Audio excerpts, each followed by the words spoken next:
다들이 잘람털이야 신시 난겐기 죄로 넘버링게 상물이야 토마르 공감상 Pertama saya ingin menyampaikan salam saya untuk Anda semua dan mendoakan semoga Anda semua dalam kondisi baik-baik. Semua Anda yang mendengarkan melalui webcast dan khususnya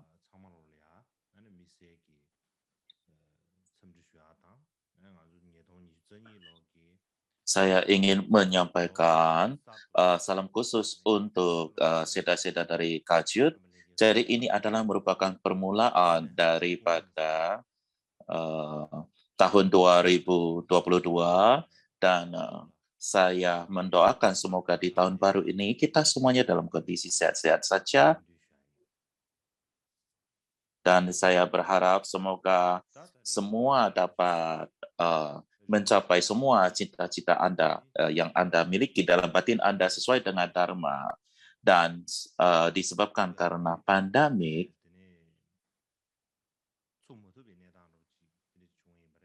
kita tidak mampu untuk melakukan kajuk gonco seperti yang biasa kita lakukan di Bodhgaya. Tetapi keseluruhan Seta semuanya mengadakan acaranya sendiri masing-masing dengan terus mempertahankan jadwal-jadwalnya sebagaimana yang telah kita lakukan. Jadi kita berada dalam acara ini dan sebagai tambahan itu banyak sekali orang-orang yang mengeluarkan pendapatnya dan permintaan kepada saya untuk memberikan pengajaran juga. Jadi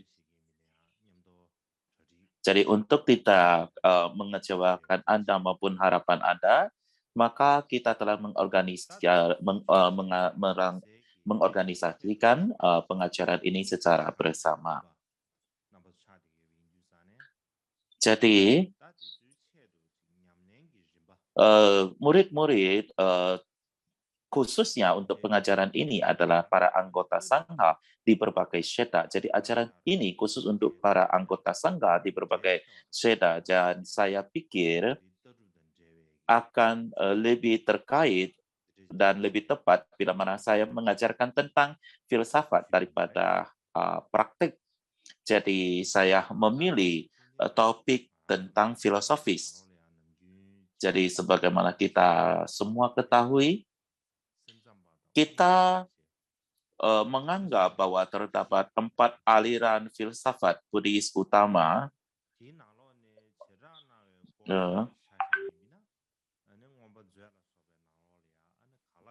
Ketika kita berbicara tentang topik eksposisi besar atau Vaibhasika, itu sudah sangat jelas sekali. Jadi kebanyakan daripada kita, murid-murid, sudah sangat akrab dengan ini. Kita berbicara tentang aliran sutra ataupun Sautrantika. Sebenarnya terdapat sedikit teks sutra daripada teks sekolah sutra ini. Inilah situasi sesungguhnya.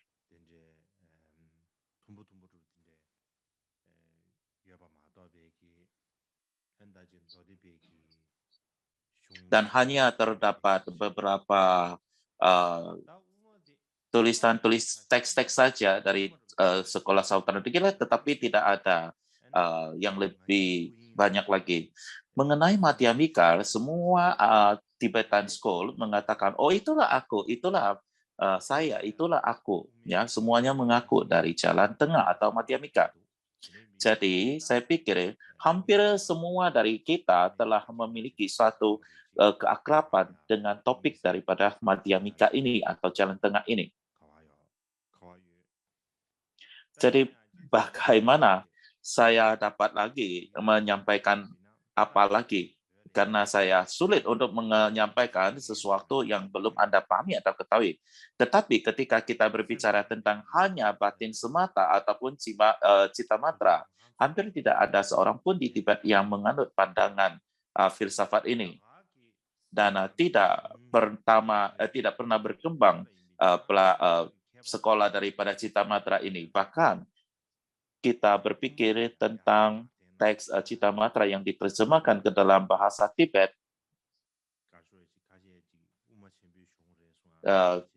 Teks-teks ini pun sudah ditarik ulur agar disesuaikan dengan jalan tengah atau Madhyamika. Jadi mereka sudah menarik ulur untuk disesuaikan dengan Madhyamika atau jalan tengah.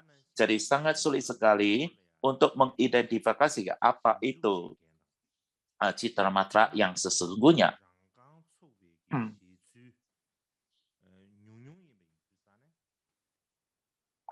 Dan juga sedikit sekali orang mempresentasikan ataupun melakukan penelitian topik ini ataupun memberikan penjelasan independen tentang ini, sehingga sulit untuk menentukan apa sesungguhnya Cita Matra ini.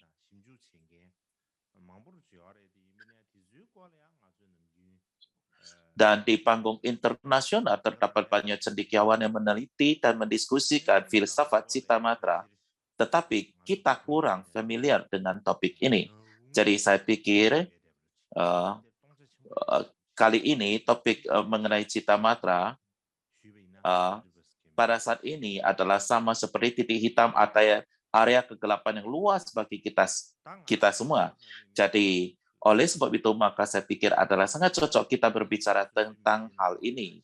Dan bagi saya, satu hal pribadi saya adalah sesuatu yang beruntung bagi saya adalah, ataupun yang menguntungkan bagi saya adalah, bahwa saya telah mempunyai sedikit keberuntungan untuk mempelajari sedikit beberapa bahasa selain daripada bahasa Tibet. Jadi antara mereka itu saya mengenal sedikit bahasa Cina, mungkin lebih baik sedikit daripada yang lain. Dan saya mengatakan demikian ini karena saya pernah mendapatkan pendidikan di Cina, namun belum sampai tingkatan yang sangat tinggi sekali. Alasannya adalah ketika saya belajar bahasa Cina, ketika saya masih muda, saya belajar sampai kelas 6, dan kemudian saya putus dari sekolah itu, dan kemudian saya pergi ke India, dan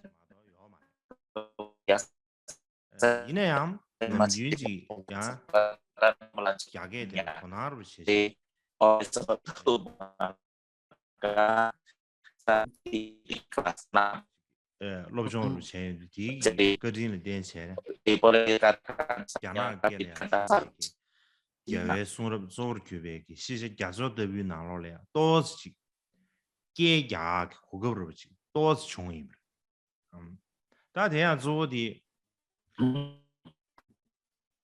중중급이야 야게람나니 게라 고난주 망고죠래 딱 고난주 쳔베 리신도 가수래야 매우고서는 참 가시의 쳔디 그때 야구지 정리면도 제자양 가시에 매 가시에 마면이야 뒤에 양지 야구지 차서 말해 간다량 아 충뒤 럽종 시디스다네 엔 고난주 게라 망고죠래 마치 뷰리게 디나네야 게리 게라주 공배 공로 첨부를 지르다 공 유주 계주스 레멘로 디디 다 파지 공슈 이게 말해 삼정도 제가 코나서 급 디디 자게 렙디스다네 예 아버지 장요 말해 안 디간 단도 예 칠리에 게 미디즈 자게 자한테 아니 시라라 야부 말했어 아니 디지 교란 자게 장주가 될야 지 미유 에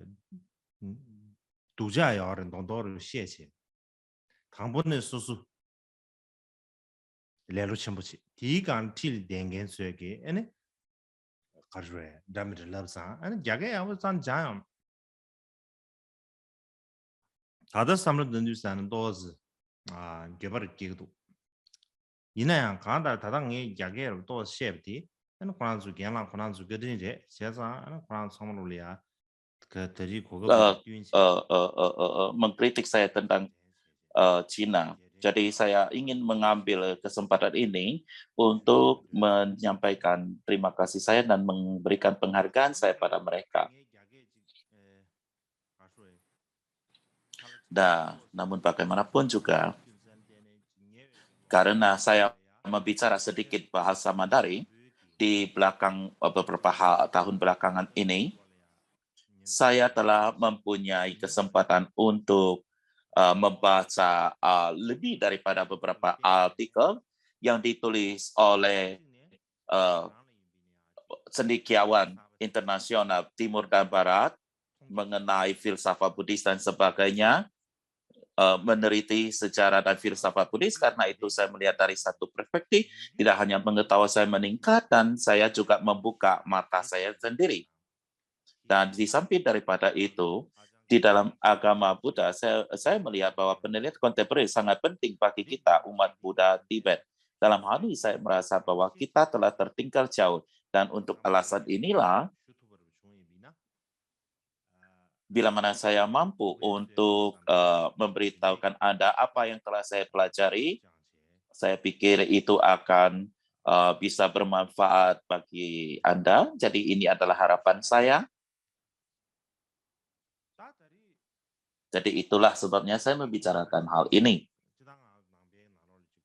Jadi sama seperti yang telah saya sampaikan sebelumnya, kita berbicara tentang 4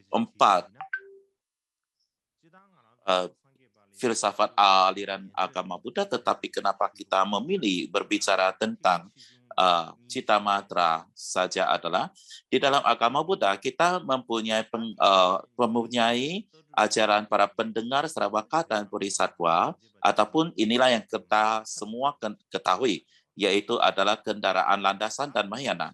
Dan bila mana Anda ingin memahami filsafat para pendengar, maka Anda mutlak harus mengetahui posisi agung atau Vaibhasika dan juga Sautrantika. Dan bila mana Anda mengetahui filsafat Mahayana, maka Anda perlu memahami jalan tengah dan hanya batin semata.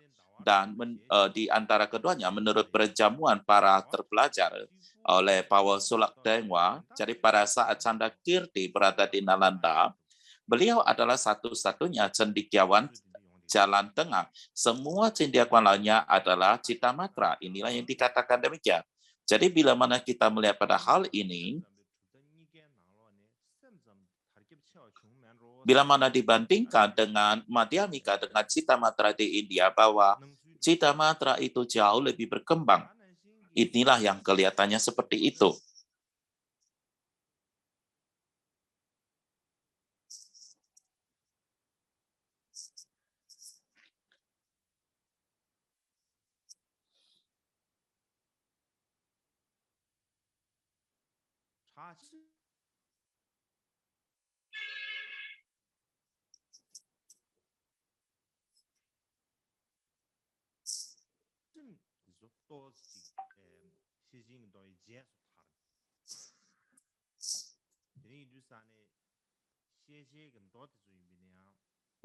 Koneksi kita ada terganggu. Jadi bila mana kita melihat di antara Citamatra dan juga Madhyamika, kelihatannya bahwa pada saat itu Prasna Paramitra berkembang, dan kemudian Citamatra, yaitu sutra perjalanan ke Langka, berkembang di belakangnya. Dan di antara para guru yang paling awal adalah guru besar Dangajudada Asangga dan murid-muridnya di kemudian. Dengan demikian, jalan tengah menyebar lebih awal dan hanya batin semata berkembang di belakangan hari. Namun bagaimanapun juga, filsafat Madhyamika tidaklah benar-benar memuaskan Asangga dan murid-muridnya. Sehingga itulah sebabnya mereka mulai mengembangkan filosofi baru.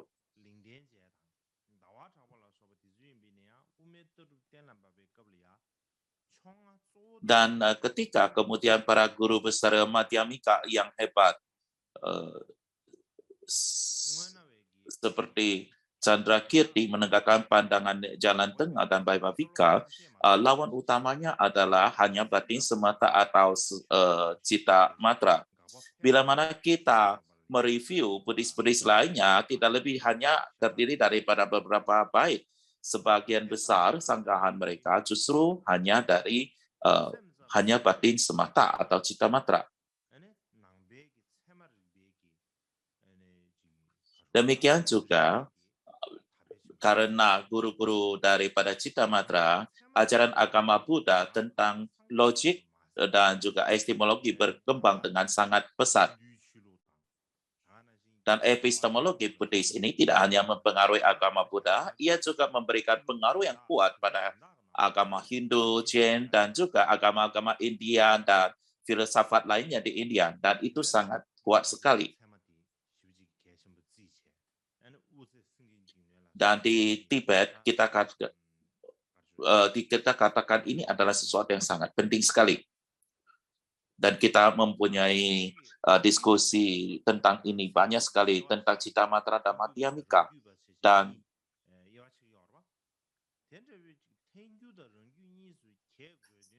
Dan ketika kita berbicara tentang madhyamika, terdapat dua bagian lagi, yaitu konsekuensialis dan autonomis madhyamika.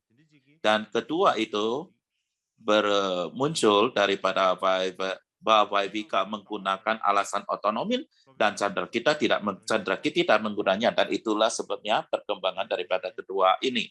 Jadi ketika Candrakita mengkritik dengan mengatakan ingin menunjukkan dirinya terpelajar dalam risalah intelektual, dalam hal ini ya kritik terhadap Vaivika ini dapat dipahami sebagai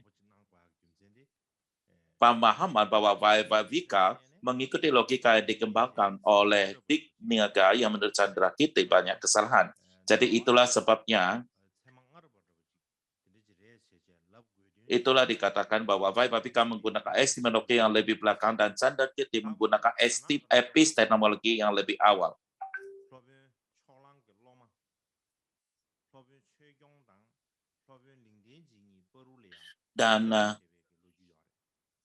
Dan kemudian hari juga terdapat cerita di dalam tradisi Cina,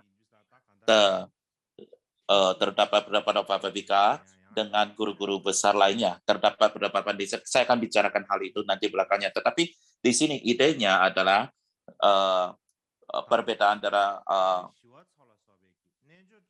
autonomis dan juga konsekuensialis itu adalah kita menjelaskan bagaimana ia seberapa dekatnya dengan cita matra. Dan kemudian para pendukung yoga cara jalan tengah seperti Santaras kita menjelaskan kebenaran hakiki menurut jalan tengah dan kebenaran relatif menurut cita matra. Jadi dengan demikian dapat kita katakan bahwasanya kita bisa menyebutkan sebagai yoga cara jalan tengah.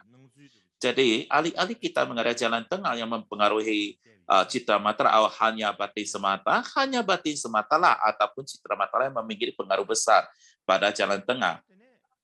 Bila mana kita melihat daripada sejarah dari perspektif ini dapat kita katakan dengan cara demikian. Nah, kemudian terdapat satu tradisi membagi Sutra Mahayana menjadi pemutara roda Dharma yang pertama, kedua, dan ketiga. Dan ketika roda Dharma kedua dan ketiga, terdapat sejumlah besar sutra. Tetapi di antara mereka banyak sutra yang terkenal seperti Sutra Avatamsaka yang sangat panjang. Dan ini adalah di sutra yang terutama dipakai oleh citra mata sebagai sumbernya, Sutra Avatamsaka. Saya pikir mungkin lebih banyak sutra lagi, sutra-sutra yang dipergunakan oleh citra mata daripada sumber sutra yang dipergunakan oleh Madhyamika. Jadi bila Anda ingin memahami dengan baik sutra-sutra seperti Avatamsaka Sutra, kita harus mendasarkan diri pada karya-karya ditulis oleh para cendekiawan cita matra. Dan pandangan utama ataupun tertinggi dari Mantra Rahasia sebagian besar adalah Madhyamika. Kita menganggap sebagai jalan tengah, tetapi terdapat pengaruh besar yang dimiliki filsafat hanya batin semata pada Tantra Yoga atau Yoga Tantra. Dan banyak sekali cerita di masa lampau menjelaskan seperti itu. Demikian juga penetapan bahwa tampilan-tampilan adalah batin dan sebagainya juga benar-benar ditekankan dalam Tantra Yoga yang tak tertinggi atau Anuttara Yoga Tantra. Dan ini juga sangat dijelaskan di dalam ajaran Mahamudra, dan untuk alasan itulah mendapatkan suatu pemahaman daripada citra mata sangat penting sekali, bukan hanya untuk mempelajari sutra, tetapi juga untuk mempelajari dan juga praktisin tantra, dan sangat bermanfaat juga daripadanya. Dan tidak hanya itu,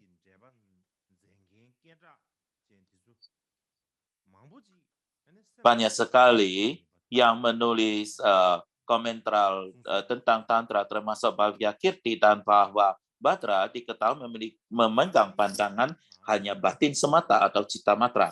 Jadi untuk alasan inilah, ketika kita berbicara tentang dari perspektif Dharma,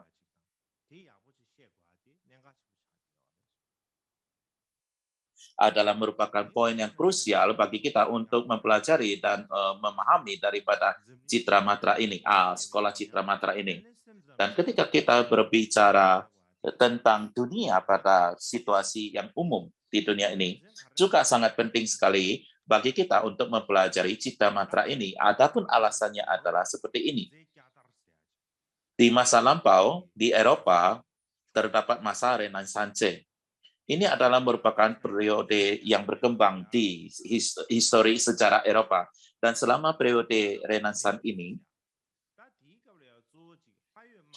sebelum itu terdapat zaman perabatan abad pertengahan di Eropa, dan pada abad pertengahan itu pandangan-pandangan tradisi itu dianggap sangat penting sekali. Filsafat abad pertengahan sangat penting sekali. Tetapi pada saat Renaissance ini, boleh dikatakan mereka berpikir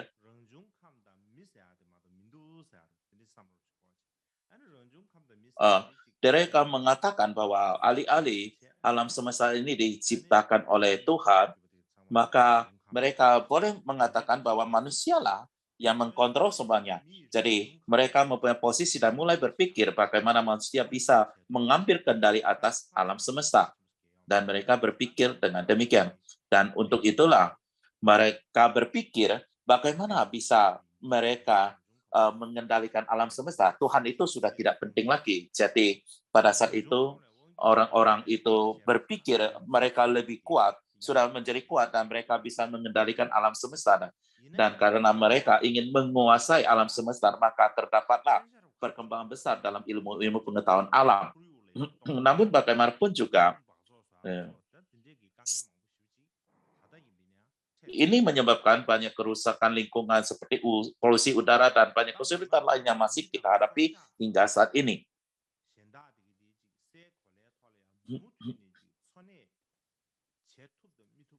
Dan ini terus berlanjut membahayakan kita, bagi kita manusia dan juga makhluk hidup lain, untuk terus bisa hidup di bumi ini. Dan ini masih berlangsung saat ini, dan inilah yang terjadi pada saat ini, masih terjadi saat ini, dan semua ini terjadi adalah karena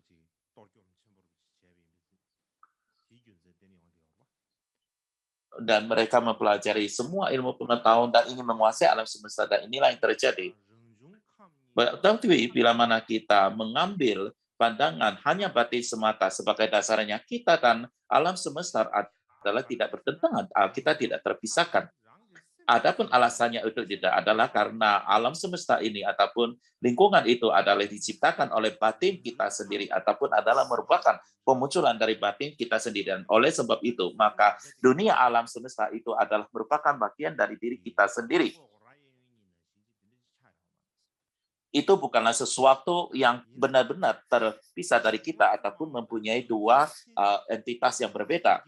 Tetapi bagaimanapun juga pandangan materialis dan juga para ilmuwan alam memiliki pengaruh yang sangat kuat sekali sehingga pada orang-orang kontemporer saat ini. Dan oleh sebab itu, orang-orang pada saat ini menganggap bahwa cita matra atau hanya batin semata dan pandangan lain yang mendekankan batin pikiran itu adalah sesuatu tidak ada gunanya dan tidak berguna. Dan ketika mereka berdiskusi dengan orang lain, mereka akan mulai tertawa dan mengatakan, oh itu tidak ada maknanya sama sekali, tidak ada artinya sama sekali.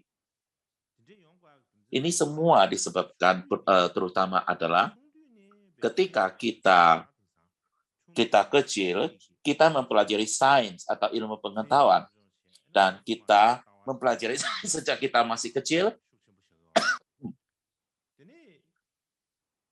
dan terdapat pengaruh yang sangat besar sekali, pengaruh material, pandangan material pada diri kita. Jadi di dalam masyarakat sosial terdapat pandangan demikian ini dan kita mempunyai terpengaruh oleh pandangan materialis ini. Jadi kita menganggap bahwa materialistik ini adalah merupakan pandangan yang benar. Sudah barang tentu. Kita tidak pernah meragukan ataupun mempertanyakannya. Bahkan.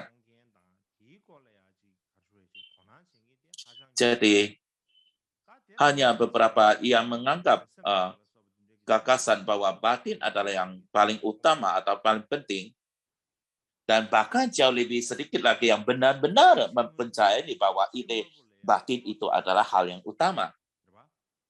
Jadi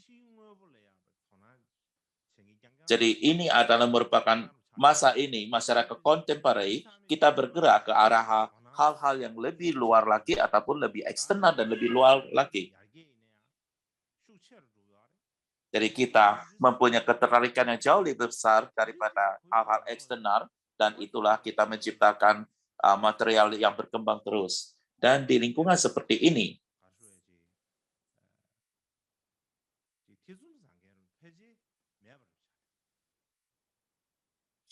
pada dasarnya tidak ada orang yang meragukan dan mempertanyakan filsafat materialis dan menjelaskan dari sisi sudut yang lain. Ide ini yang mengatakan batin itu sebagai hal yang paling penting sudah ada sejak zaman kuno sampai saat ini.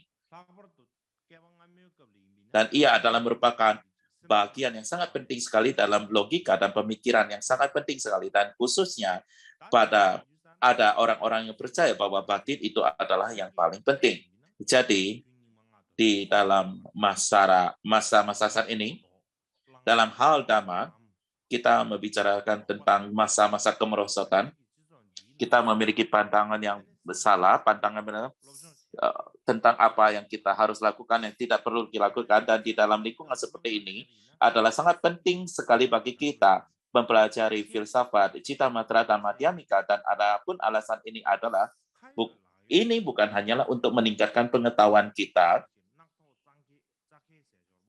ini juga memberikan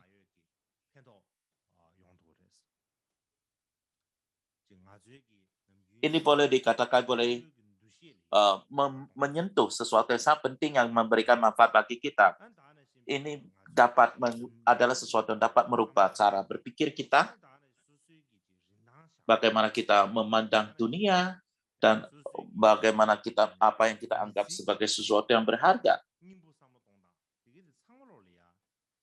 Cara-cara kita berpikir tentang esensi daripada kehidupan manusia bisa berubah dengan mempelajari filsafat cita matra. Dan untuk alasan inilah, ini adalah merupakan cara yang bisa memberikan kita cara berpikir yang baru. Mempelajari cita matra adalah sangat penting dan juga sangat bermanfaat.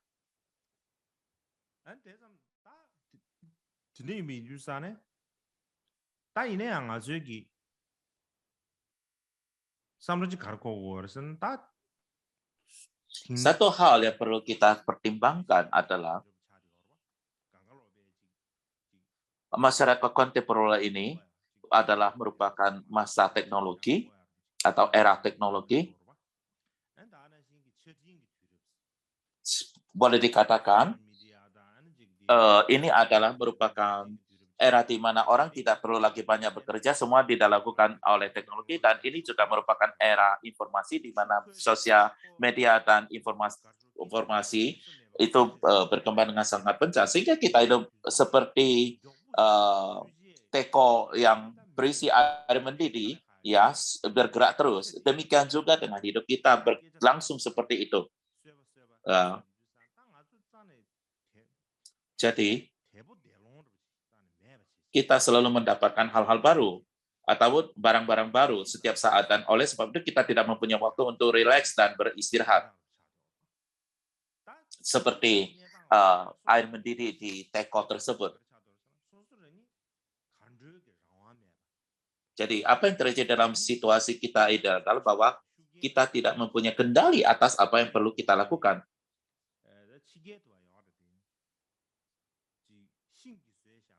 Jadi inilah yang dibawa oleh hal-hal eksternal. Jadi seperti boneka yang wayang yang digantung oleh tali-tali itu. Jadi dia tidak bisa kontrol, bukan? Jadi ia dikontrol oleh orang memainkannya, bukan? Jadi demikian juga dengan diri kita. Kita tidak sesungguhnya mempunyai kontrol pada diri kita sendiri. Kita harus hidup di bawah pengaruh-pengaruh dan juga tekanan dari hal-hal eksternal. Bahkan ketika kita memfokuskan batin kita, kita mengarahkan batin kita kepada hal-hal luar, kepada hal-hal eksternal. Kelihatannya, semuanya kita merasa seolah-olah sangat bagus, tetapi sesungguhnya kita dikontrol dari hal-hal di luar. Jadi ketika kita memfokuskan batin kita pada suatu objek, kemana kita memfokusnya? Kita tidak melihat ke dalam. Kita utamanya melihat keluar. Kita melihat pada hal-hal eksternal. Kita melihat pada orang-orang yang berbeda, individu-individu yang berbeda. Kita melihat keluar. Kita tidak pernah mengarahkan batin kita ke dalam diri kita. Semakin sedikit-sedikit yang melihat ke dalam. Jadi, semakin jauh dari diri kita.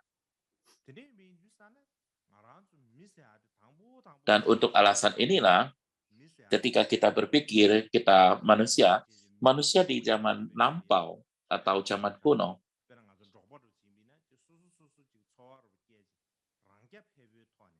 ketika orang-orang hidup nomaden,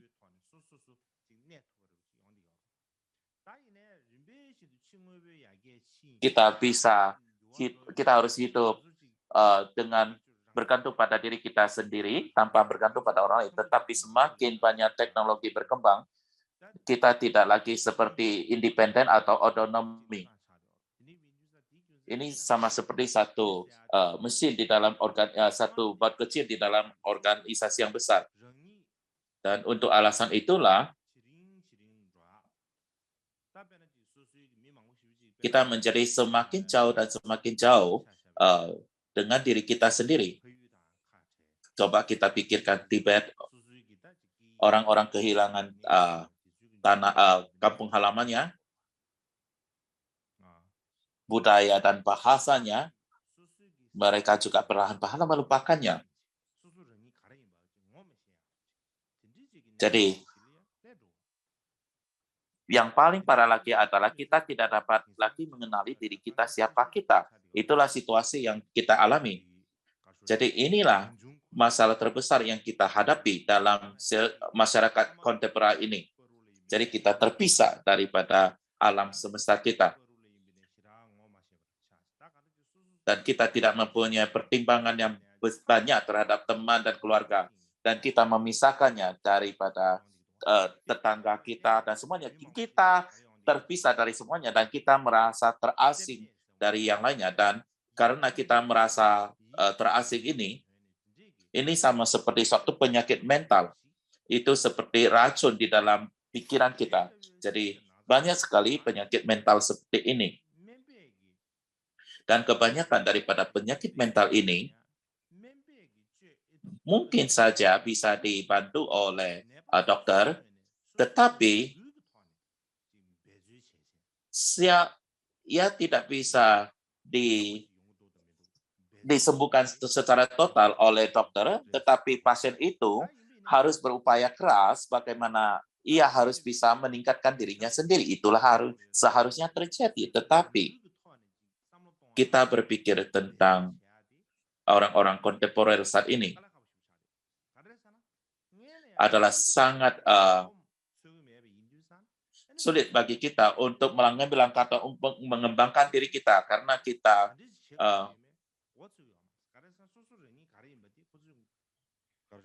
karena kalau kita mau mengatakan harus meningkatkan diri kita sendiri, maka kita tidak tahu bagaimana melakukannya karena kita tidak tahu siapa diri kita. Dan itulah sebabnya kita harus berada dalam inisiatif sendiri untuk mengenali diri kita sendiri. Dan untuk alasan inilah ketika kita melihat kepada pemikiran Citra Matra, bagaimana ia meneliti dan menyelidiki semua ini, kita dapat katakan bahwa asal-usul Citra Matra ini itu adalah muncul dari penyelidikan ke dalam dunia batin manusia. Dan khususnya, apa yang dilakukan oleh Citra Matra adalah Citra Matra meneliti dengan sangat rinci sekali apa sifat dan kapasitas daripada batin pikiran manusia ini. Mereka melihat apa itu kapasitasnya, apa fungsi, dan apa kegunaan daripada batin manusia ini.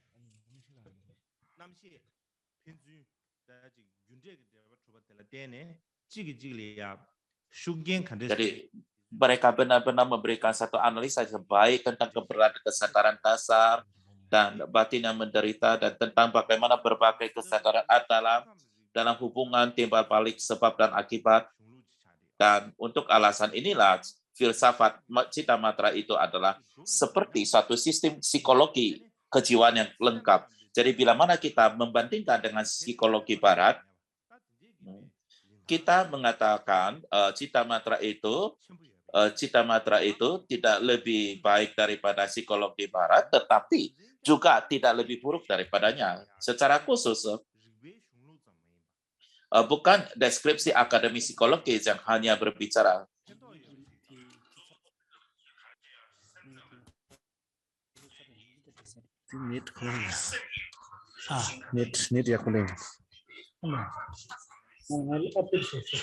아니, 우연히 주탈이야. 팬도당 면적 니바예베게 아니 평가를 뭐 차디요.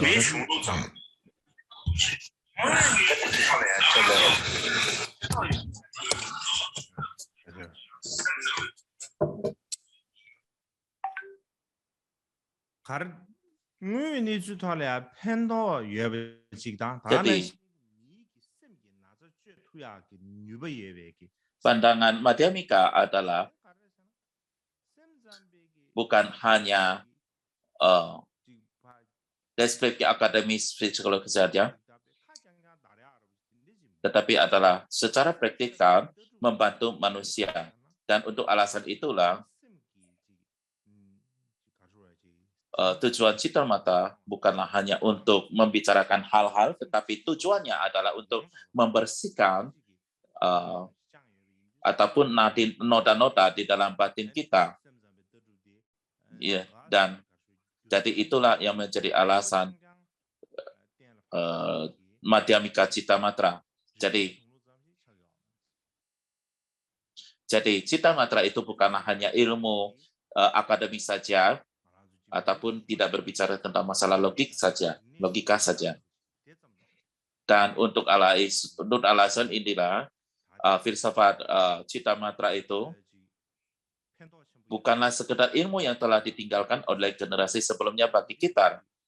Ini juga adalah merupakan sesuatu yang sangat bermanfaat dan berguna pada saat ini atau zaman ini.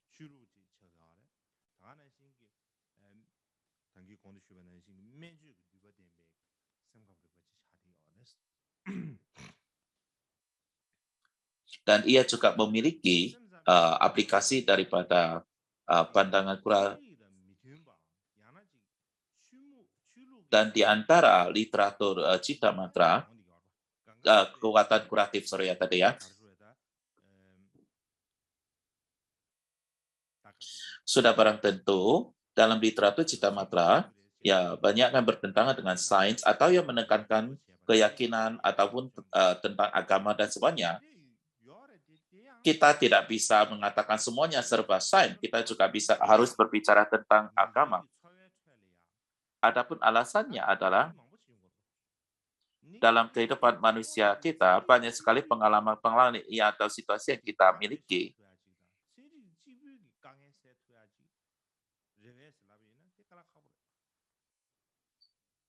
Kita bertanya bila apakah hanya ilmu pengetahuan saja bisa dapat melenyapkan semua permasalahan. Kita tidak bisa. Kita melihat pada secara manusia. Apa yang memberikan kita keyakinan dan juga kemampuan untuk hidup adalah bukan dari ilmu pengetahuan, tetapi sesuatu yang di luar dari pengetahuan. Contohnya adalah Cita Matra di dalam pandangan filsafat Buddhis adalah merupakan suatu pandangan yang untuk membebaskan diri seseorang yang bebas dari penderitaan.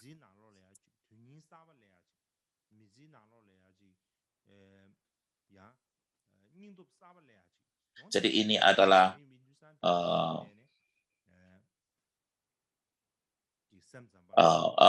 jadi ini adalah sesuatu memberikan makna yang baru untuk menghadapi kehidupan di dalam kehidupan manusia.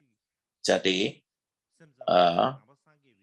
Cita Matra bukanlah filsafat berdasarkan pengetahuan juga, tetapi ia juga adalah filosofi berhubungan dengan Buddhis, dan itulah sebabnya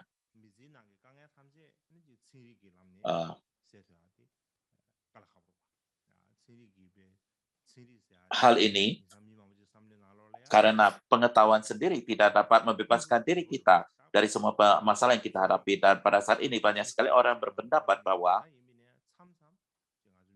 pengetahuan itu adalah seperti raja yang kuat yang dapat melenyapkan semua kesulitan kita. Tetapi ketika kita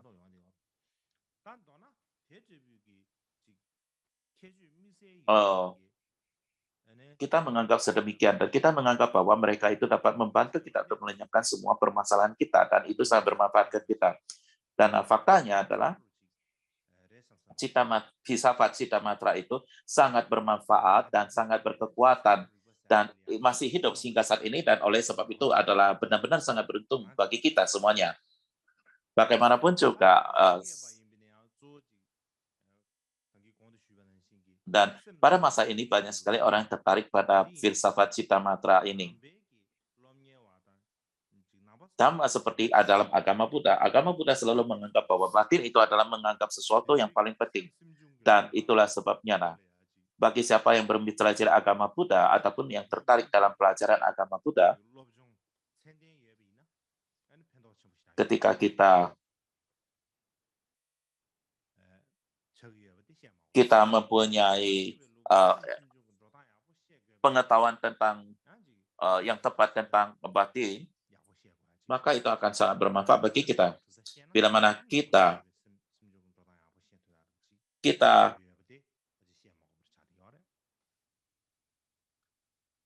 dan pendidikan tradisional, pendidikan Tuhan berat tentang bagaimana batin dan fakta-fakta mental bekerja dan sebagainya.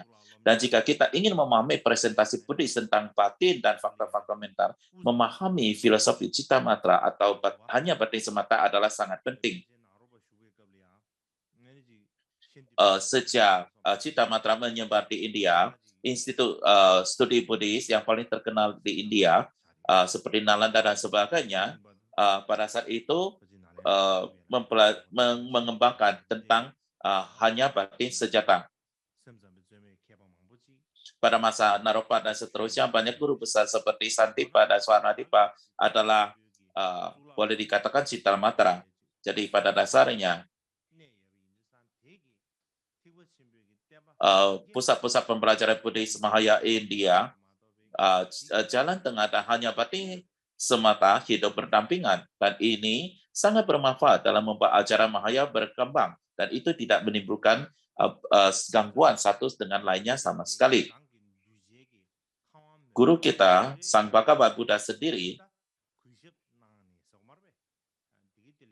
menghormati, boleh dikatakan, berbagai fakultas di masa lampau, kapasitas, dan juga minat murid-muridnya, dan mengajarkan berbagai jenis dharma untuk memenuhi berbagai fakultas, kapasitas, dan minat. Dan dengan demikian, maka filsafat dan wahana berbeda, berkembang, dan meningkat. Hal ini disebabkan karena Buddha mengajarkan secara berbeda pada orang mempunyai kapasitas dan minat yang berbeda. Dan itulah sebabnya kenapa banyak sekali filsafat dan wahana yang berkembang. Tetapi di tipe kita selalu mengatakan bahwa langit bumi adalah jalan tengah. Saya adalah jalan tengah. Semua adalah jalan tengah. Segala sesuatu adalah jalan tengah. Ini kelihatannya adalah apa yang kita katakan. Ini boleh dikatakan seolah-olah memandang rendah filsafat lebih rendah dan lainnya dan mengabaikannya. Dan mengatakan itu adalah pandangan yang lebih rendah, pandangan yang salah dan sebagainya. Itu boleh dikatakan memandang rendah mereka dan mengabaikan mereka. Dalam banyak hal,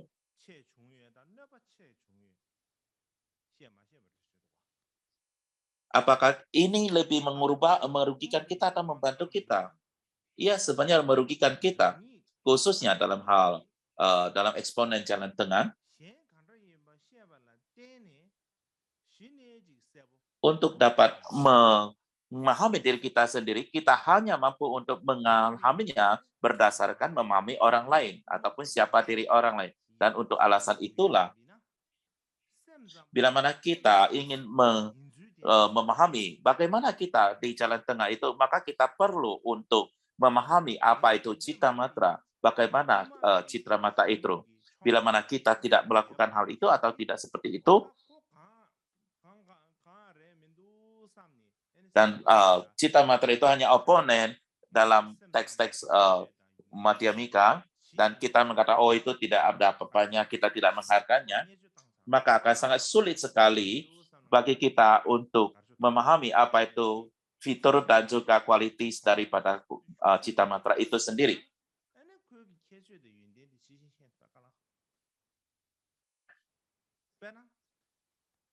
Karena kita memandang rendah cita matra, maka kita tidak akan mampu untuk memahami fitur dan juga kualitasnya. Dan contohnya kita dalam masyarakat kontemporer di kota besar ini, seperti misalnya New York ataupun kota besar lainnya, banyak sekali orang-orang dari berbagai etnik yang berbeda. Dan ada yang tidak suka orang Tibet. Pertama adalah mereka tidak menghargai orang Tibet. Dan mereka tidak merasa tertarik tentang fitur tentang Tibetan itu. Dan mereka tidak akan mampu untuk memahaminya sama sekali. Dan karena pada saat paling awal memandangnya itu sudah salah, dan dikarenakan itulah adalah sangat sulit sekali untuk mempelajari sesuatu tentangnya, tentang kualitas dan fitur daripada orang Tibet ini. Dan kita menganggap bahwa cita matra sebagai komponen daripada teks-teks Madhyamika, dan kita berpikir, kita menganggap bahwa Nagarjuna benar-benar menaklukkan mereka.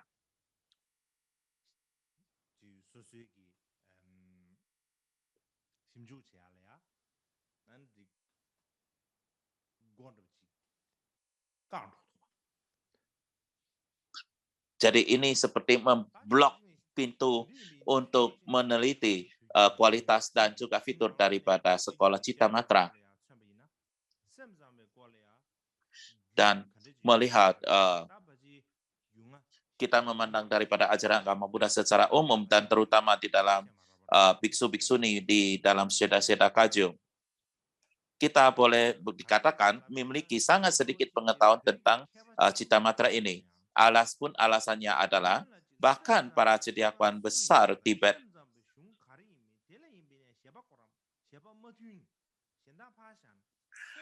memiliki penjelasan yang bertentangan tentang siapa cendekiawan besar Citamatra dan apa teks-teks Citamatra itu. Dan sama seperti, siapa guru besar Citamatra, ada yang mengatakan ini, ada yang mengatakan itu, ada yang mengatakan, ini teks adalah teksnya Citamatra, ada yang mengatakan, ini adalah teksnya Madhyamaka, dan untuk alasan itulah kita tidak akan tahu, karena kita mempunyai penjelasan yang berbeda tentang siapa guru besar Citamatra dan teks-teks Citamatra, maka akan sangat sulit sekali dan bahkan lebih sulit sekali untuk mempelajari apa itu filsafat daripada Citamatra itu. Dan bahkan bila mana ada seseorang yang menghabiskan beberapa dekade untuk belajar di Setra, ketika kita berbicara tentang tiga karakteristik daripada Citamatra, sangat sulit bagi kita untuk menjelaskannya dengan mudah dan simpel.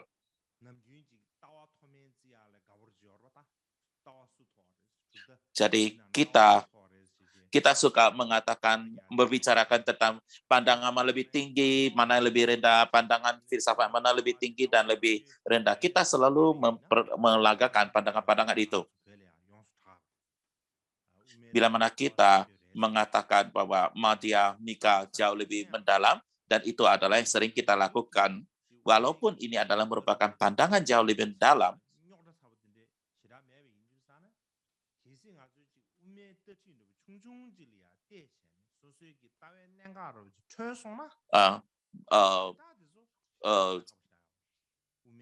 ia juga mengungkapkan poin yang sulit yang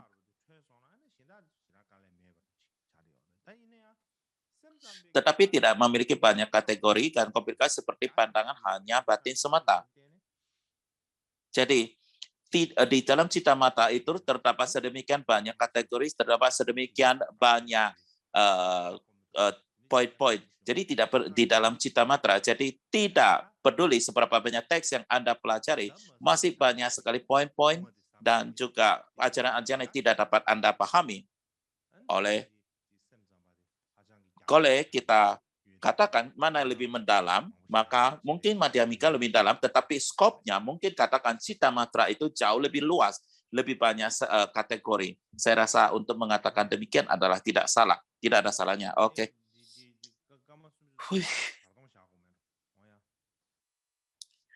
Jadi saya rasa kita akan beristirahat 30 menit saat ini.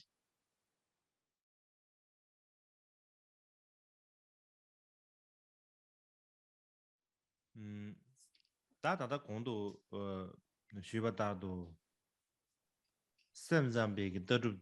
Sebagaimana barusan saya sampaikan, ketika kita melihat daripada perspektif agama,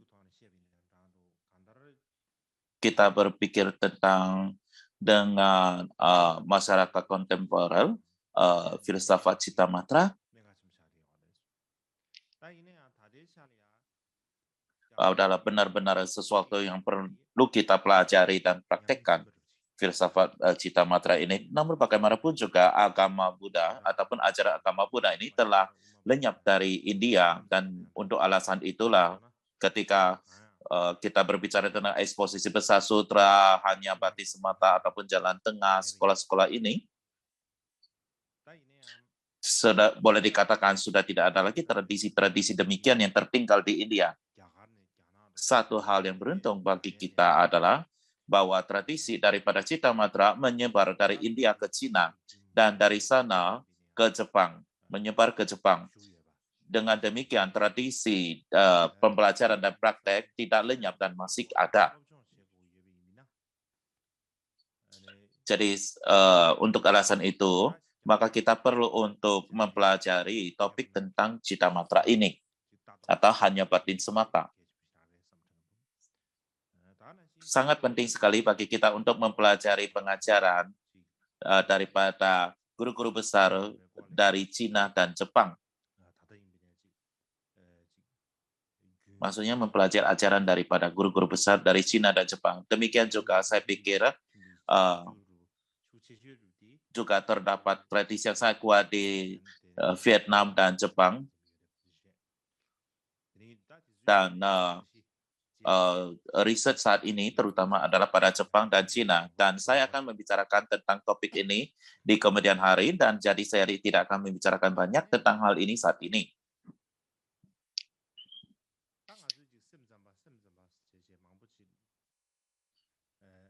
Jadi ketika kita berbicara tentang hanya batin semata berkali-kali, lalu ketika kita membicarakan hari ini, siapa yang kita masukkan itu? Siapa yang sedang kita bicarakan? Siapa yang diidentifikasikan sebagai cita matra ataupun hanya batin semata? Pada umumnya, ketika kita membicara hanya semata, bagaimanapun juga,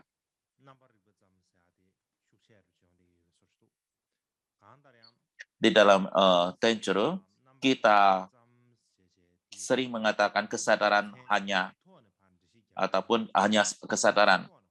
Bila mana kita menjelaskan istilah ini secara harfiah, makna harfiah, apa yang kita maksud dengan hanya batin semata adalah bahwa tidak ada sesuatu yang lain selain daripada batin. Kita kalau mengerti dengan demikian adalah oke. Jadi bila mana kita mengatakan tidak ada yang lebih daripada batin, kita lalu apa itu batin? Jadi kita mengambil suatu penjelasan ataupun pemahaman lebih luas tentang batin. Jadi kita dapat memahaminya sebagai mengacu pada semua gerakan batin di internal kita itulah yang kita sebut sebagai batin. Kita sering menyebutnya sebagai kesadaran. Kita bisa menyebutnya sebagai batin, kita bisa menyebutnya sebagai kesadaran. Jadi kita sering sekali mengatakan kata lain untuk Tibet, untuk lain itu adalah sama. Tetapi maknanya dari semua istilah-istilah ini adalah bahwa tidak ada fenomena selain daripada batin itu sendiri. Itu adalah dasar makna daripadanya. Cara lain kita memikirkan hal ini adalah ketika kita berbicarakan tentang batin dan hal-hal eksternal, itu adalah dua hal yang terpisah. Inilah ada caranya kita berbicara. Ya, itu batin adalah sesuatu yang melihat keluarga, dan hal eksternal itu adalah muncul di hadapan kita. Jadi hal-hal eksternal itu seperti hal-hal eksternal itu muncul di hadapan kita, dan kita batin itu melihat ke itu. Jadi kita melihat mempunyai suatu perasaan bahwa batin dan hal-hal luar itu adalah dua hal yang terpisah, dan mereka itu adalah dua entitas yang berpisah ataupun terpisah. Jadi demikianlah cara kita memandangnya. Demikian juga ketika kita berpikir tentang kita berbicara tentang bahkan tubuh kita, kita merasa diri kita ini terpisah daripada tubuh batin kita, bahwa ia benar-benar terpisah daripada batin kita, dan ia adalah merupakan eksternal daripada batin kita. Ia adalah terpisah daripada batin kita. Dan ketika kita memandang hal itu sama seperti kita memandang bahwa terdapat gunung, maka terdapatlah pendaki gunung. Karena ada gunung, maka gunung itu adalah objek, dan kita melihat itu adalah sebagai gunung. Dan karena kita melihat itu gunung, maka terdapatlah orang yang bisa mendaki gunung itu. Itulah yang kita melihatnya. Dan kemudian kita demikian juga dengan sungai. Karena ada sungai, maka kita bisa membangun jembatannya. Jadi demikianlah kita memandangnya. Jadi kita melihat ada suatu objek yang muncul di hadapan kita. Jadi itu adalah terpisah daripada batin kita, dan ia muncul di hadapan kita. Demikian juga dengan tubuh kita. Karena kita mempunyai tubuh ini, hingga kita mati, kita berpikir bahwa tubuh ini adalah aku. 5 skanda ini adalah saya, ini adalah saya. Demikianlah yang kita pikirkan. Inilah yang pada umumnya kita sebut sebagai kebenaran konvensional. Bagaimana kita memandang segala sesuatu di dunia ini. Namun bagaimanapun juga, Di abad ketiga dan keempat di India, terdapat beberapa orang yang mempunyai cara yang benar-benar berbeda daripada cara kita memandang segala sesuatu. Umumnya kita berpikir segala sesuatu terpisah dari diri kita, tetapi mereka tidak berpikir demikian itu. Mereka benar-benar cukup berani. Mereka benar-benar berpikir dengan cara yang sangat berbeda.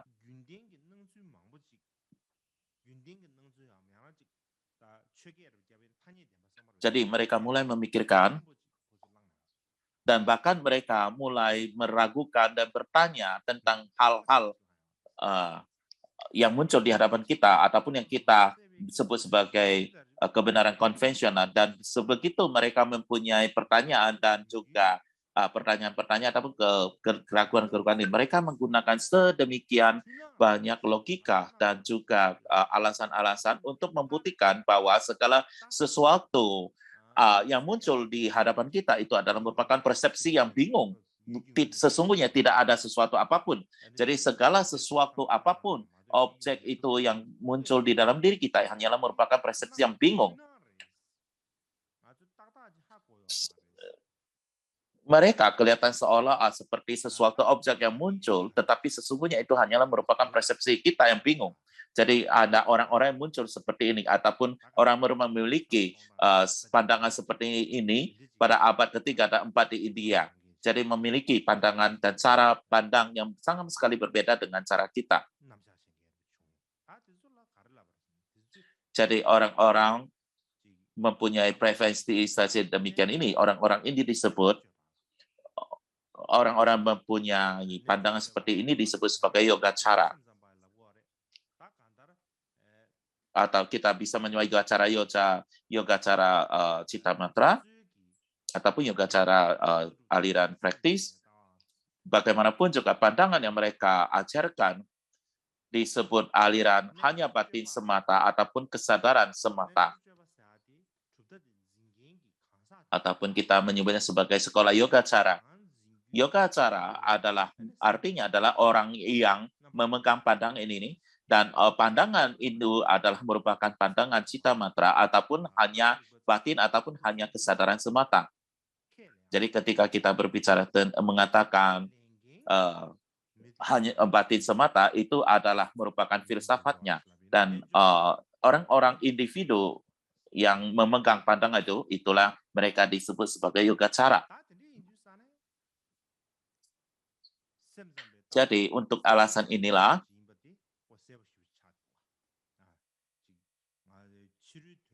jadi pandangan hanya batin semata menganggap batin itu adalah yang paling utama.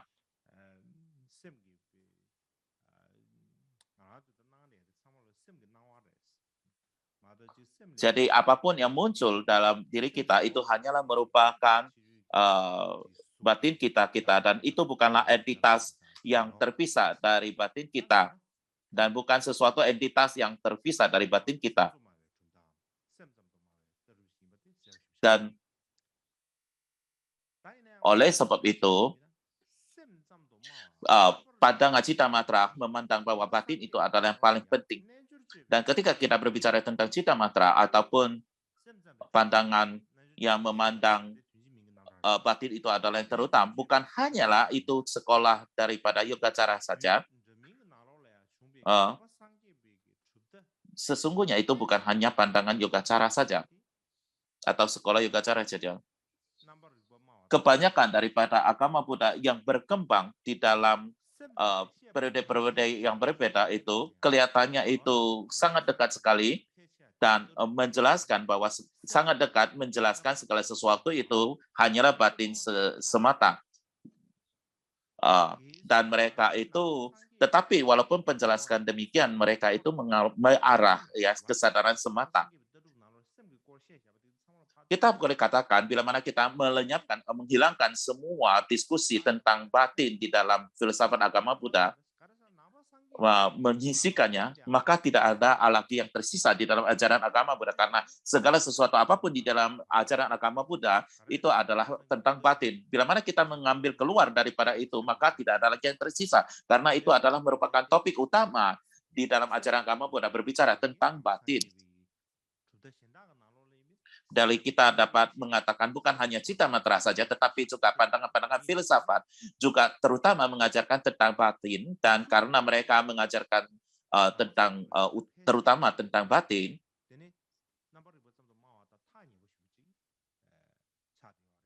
semua panjangan agama Buddha itu adalah sangat dekat sekali dengan pandangan daripada hanya batin semata.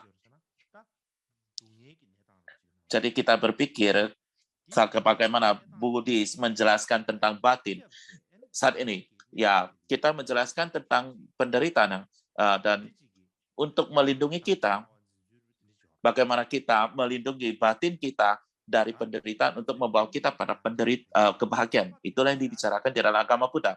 Dan tujuan kita adalah mencari tentang pembebasan. Dan mencari pembebasan itu terutama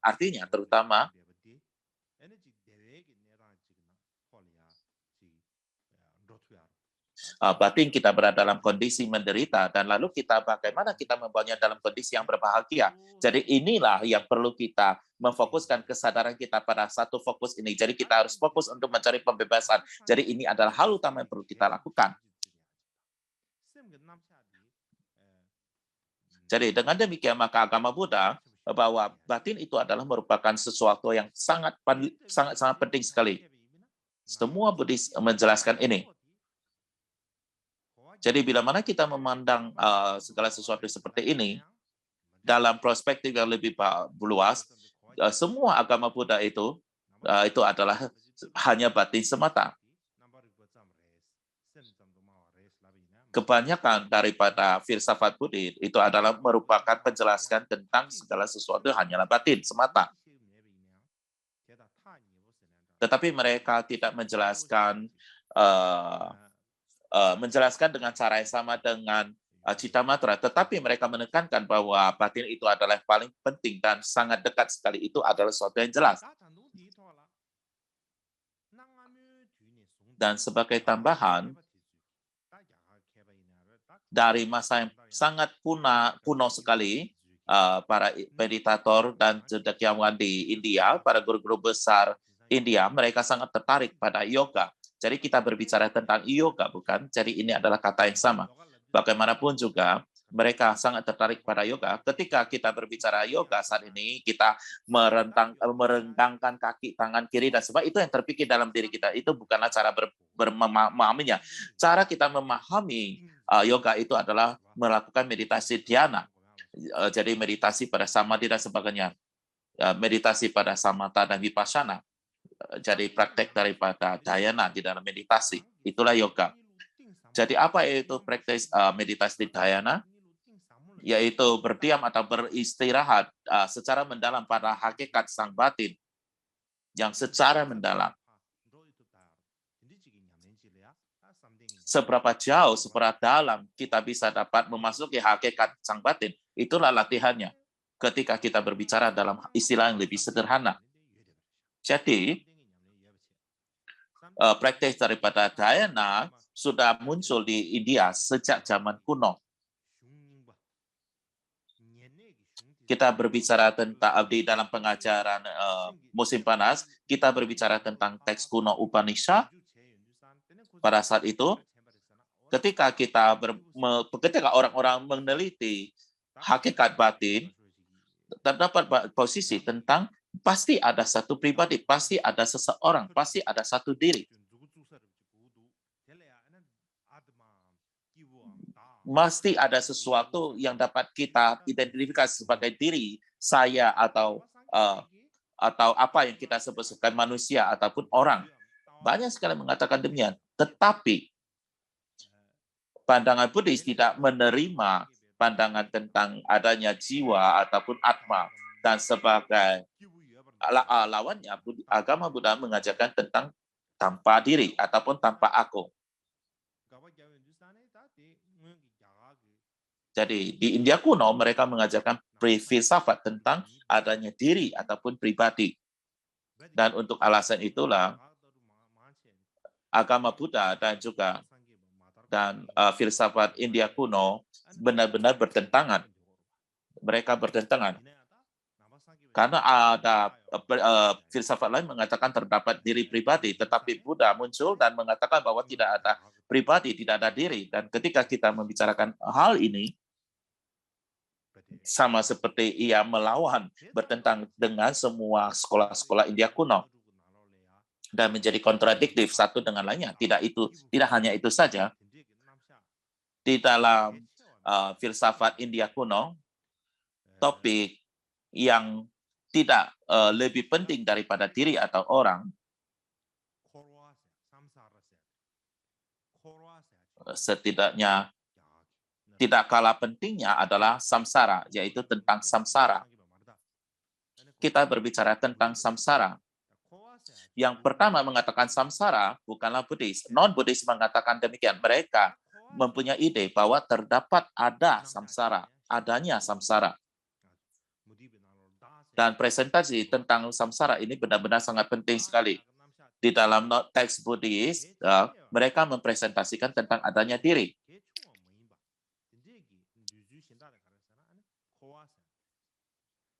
Dan yang tidak lebih kalah pentingnya dari poin tentang diri itu adalah samsara. Jadi hal ini, samsara, Buddha menerima hal ini, tetapi Buddha tidak menerima tentang adanya diri.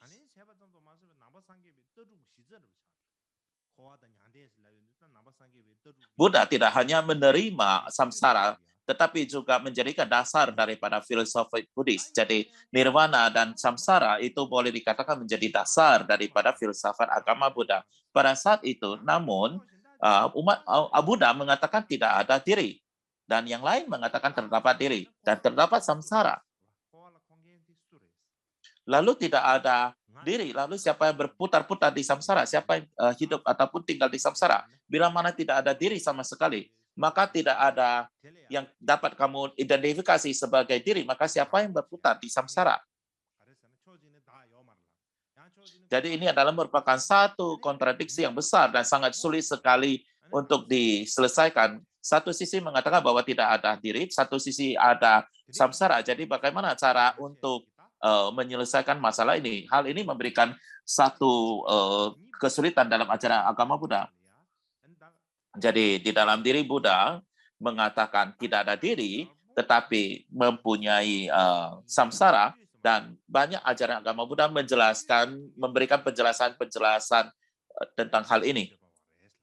Tapi penjelasan yang paling bagus adalah yang diberikan oleh sekolah Yogacara ataupun Citamatra. Jadi scholar ataupun cendekiawan daripada Citamatra.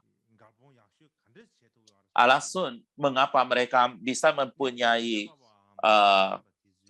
jawaban yang terbaik antara samsara dengan tanpa diri, karena Yogacara Citamatra, ketika mereka berbicara tentang sang batin, mereka berbicara tentang 6 kesadaran, 5 fakulti, dan juga kesadaran mental. Kemudian itu adalah merupakan satu tingkatan yang sangat kasar bagaimana hal-hal itu muncul. Tetapi sebagai tambahan, mereka juga berbicara tentang landasan semua atau alaya, kesadaran alaya. Jadi ini adalah tingkatan lain daripada kesadaran. Jadi itu adalah seperti cetakan di dalam batin kita. Jadi segala sesuatu itu muncul di dalam batin kita itu, di mana semua cetak-cetakan karma itu tersimpan, itu adalah di alaya. Jadi mereka menyebelahkan tingkatan kasar dan juga tingkatan halus daripada batin. Jadi alaya ini adalah merupakan landasan untuk semuanya. Landasan untuk melevel diri kita dan sebagainya. Jadi ia adalah merupakan dasar. Jadi semua samsara ini adalah berdasarkan ini. Jadi mereka menjelaskannya di sini. Jadi mereka mampu untuk menyelesaikan kontradiksi ini dengan baik. Dan untuk alasan inilah guru-guru Yogacara mengatakan bahwa terdapat alaya. Jadi ini bukanlah sesuatu untuk dibuktikan secara logika. Itu adalah juga berdiam secara mendalam di dalam meditasi. Dan melihat dari persepsi yoga, mereka dapat menyadari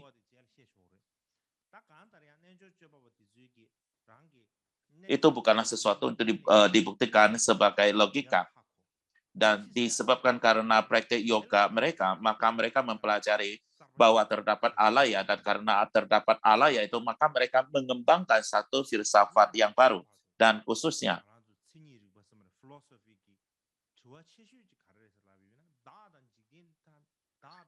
pertanyaan terbesar daripada dari zaman dulu sampai sekarang, bagaimana saya dan dunia ini muncul, dari mana asal-usul saya. Jadi ini adalah merupakan pertanyaan terbesar dari zaman dulu sampai saat ini. Dan jawaban terbaik itu adalah Yogacara adalah mengatakan bahwa segala sesuatu itu muncul daripada alaya. Jadi ini adalah merupakan jawaban yang paling bagus tentang bagaimana segala sesuatu itu muncul. Hal ini karena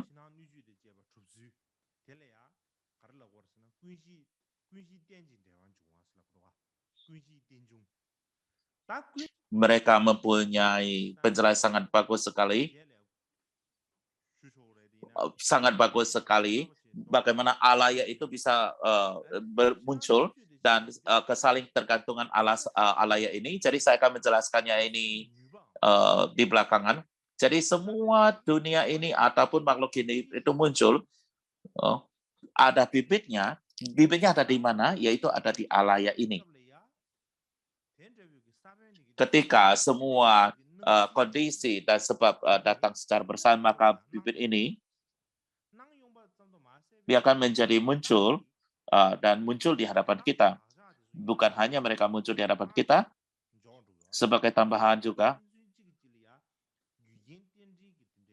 jadi imprim mereka itu juga akan disimpan lagi di alaya. Jadi ini adalah seperti satu pemunculan yang saling bergantungan. Jadi inilah yang kita sebut sebagai saling ketergantungan alaya ataupun semua landasan semua.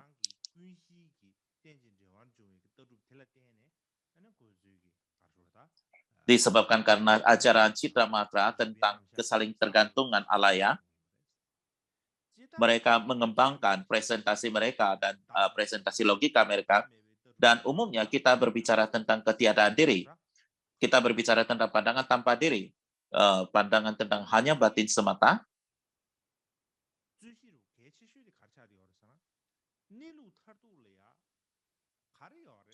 Debat utama yang mereka miliki adalah apa yang ada dan apa yang tidak ada pada hakikat sejati.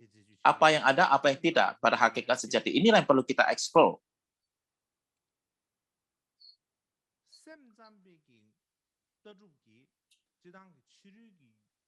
Jadi Cita Matra juga menjelaskan bahwa tidak ada hal-hal eksternal.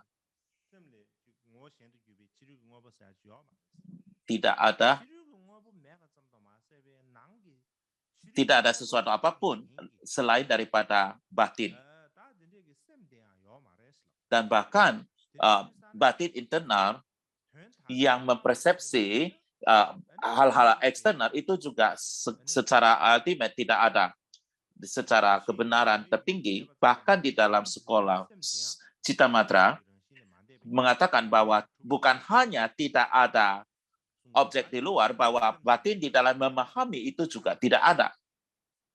Ini adalah merupakan poin yang sangat krusial di dalam filsafat sekolah hanya batin saja. Bila mana tidak, kita mengatakan hanya batin semata, maka kita mengatakan, mereka menjelaskan tentang, hanya ada batin, hanya terdapat batin. Itu saja yang mungkin terpikir oleh kita. Bila mana kita mempunyai genggaman pandangan sepertinya, itu seperti adanya sedikit batin, itu menunjukkan kita masih jatuh ke dalam jurang kemelekatan yang lain karena kita tidak benar-benar memperoleh pandangan yang benar tentang cita matra. Bila mana kita mempunyai gagasan ada batin yang tersisa ataupun ada di sana batin, maka kita belum benar-benar memahami gagasan atau pandangan daripada cita matra. Jadi ketika kita berbicara tentang citra mata hanya batin semata ataupun hanya kesadaran semata, kita ketika mulai membicarakan tentang filsafat ini, kita berbicara tentang objek-objek di luar, bagaimana mereka itu muncul di dalam pada batin kita. Bagaimana mereka muncul? Ini adalah sebagai awal. Ini kita meneliti secara perlahan, lalu kita akan sampai kepada apa itu hakikat daripada batin dan bagaimana itu batin. Dan kita akan mencapai tingkatan lebih tinggi dan lebih tinggi lagi. Jadi dalam pendengaran yang lebih dalam, batin itu bagaimana? Apa itu sesungguhnya batin? Jadi kita mengambil itu sebagai tujuan dan itulah yang kita lakukan dan kita perlu mengupayakan hal ini. Jadi kita tidak memikirkan bahwa hanya ada batin yang tersisa. Begitu kita belum mengembangkan pandangan yang tepat, pemahaman yang tepat tentang sekolah citra matra ini, maka kita perlu untuk meneliti batin itu. Bagaimana kita meneliti batin itu, hakikat batin itu? Kita harus melihat apa itu kapasitas batin. Seperti kita mengatakan batin utama, faktor-faktor mental juga mempunyai kapasitas-kapasitas disebabkan karena batin dan juga faktor-faktor mental, maka banyak sekali hal-hal eksternal muncul di hadapan kita, tapi muncul bagi kita. Jadi apa hakikat, apa kapasitas mereka. Jadi kita harus menelitinya dan kita harus mengenali mereka.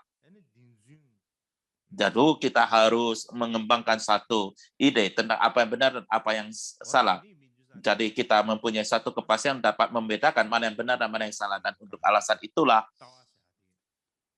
yoga pandangan yoga cara secara perlahan-lahan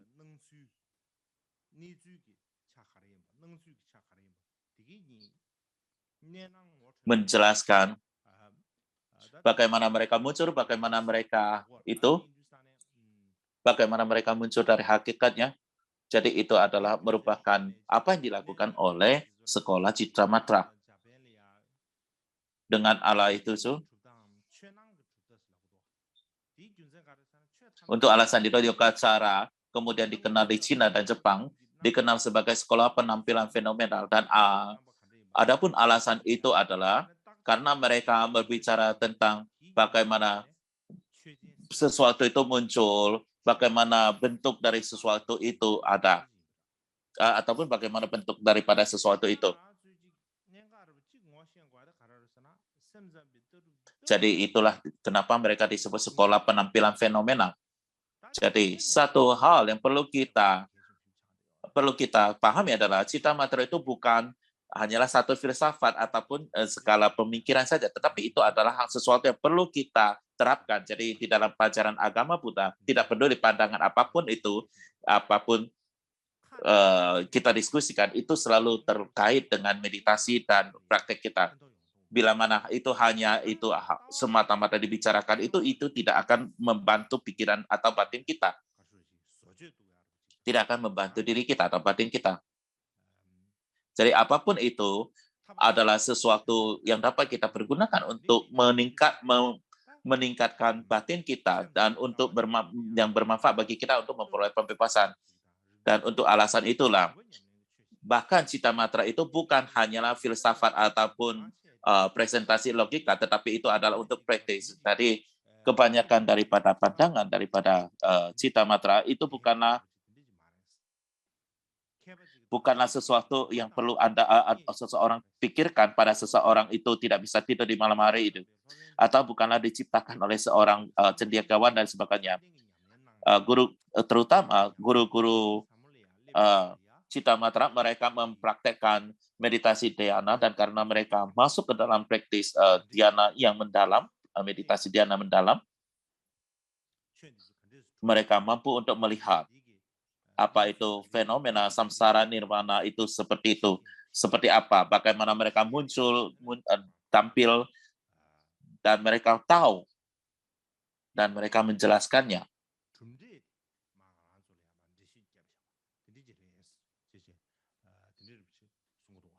Maka mereka mulai menjelaskan sekolah filsafat ini. Jadi demikianlah yang disampaikan, bukan?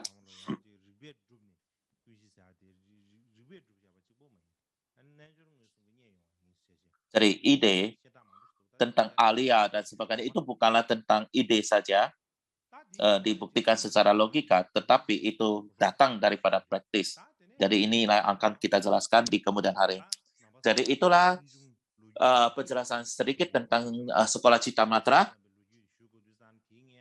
Jadi saya rasa ada sangat penting sekali berbicara secara singkat tentang agama Buddha. Jadi ketika kita berbicara tentang Cita Matra, kita juga perlu untuk membicarakan sedikit tentang sejarah agama Buddha. Dalam hal tentang asal-usul Buddha dan sebagainya, kita sudah berbicara sampai tingkatan tertentu di dalam pengajaran musim panas. Namun bagaimanapun juga, 100 tahun setelah Sang Bhagavan Buddha memasuki Mahaparinibbana, situasi yang terjadi di India adalah Sangha, komunitas Sangha Timur dan Barat, ya terdapat dua komunitas ini, mereka mengembangkan pandangan berbeda tentang 10 sila ini dan menyebabkan perselisihan besar. Karena ada perselisihan ini, maka terpecah menjadi dua kelompok. Dan karena itu mereka tidak bisa mampu bersama-sama. Yang apa itu kedua kelompok itu? Yang pertama itu memegang teguh pada pandangan tradisional, dan inilah yang disebut Stavirada, sekolah Stavirawada. Adapun alasan Stavirada adalah karena mereka itu memegang pandangan yang sangat tradisional, dan oleh sebab itu maka kelompok ini disebut Stavirada sekolah ataupun sekolah Stavirada. Kelompok yang lain ingin perubahan, itulah yang disebut sebagai Mahasanggika sekolah. Jadi ini disebut sekolah Mahasanggika. Jadi bagaimanapun juga terdapat dua komunitas berdasarkan dua kelompok Sangha. Yang satu adalah Stavirawada dan satu lagi adalah Mahasanggika. Jadi dalam sejarah agama Buddha, jadi ini adalah merupakan kali pertama Sangha itu terpecah menjadi dua. Jadi ini adalah yang dijelaskan sebagai pembagian menjadi dua aliran dasar ataupun aliran akar.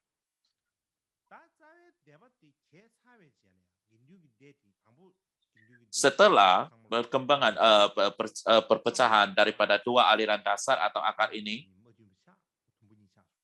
yang pertama, Sangha itu sangat harmonis, kemudian terjadi perselisihan, dan kemudian terpisah menjadi dua sekolah ataupun dua kelompok. Dari situlah maka banyak sekali sekolah-sekolah lain yang muncul. Adapun alasan kenapa banyak sekali sekolah-sekolah itu muncul, pada dasarnya adalah asalnya itu adalah Stavirawada dan Mahasanggika, dan dari sana muncul sekolah-sekolah sub lainnya. Mahasanggika mungkin ada 7-8 dan berapa lagi? Lalu totalnya ada berapa sekolah?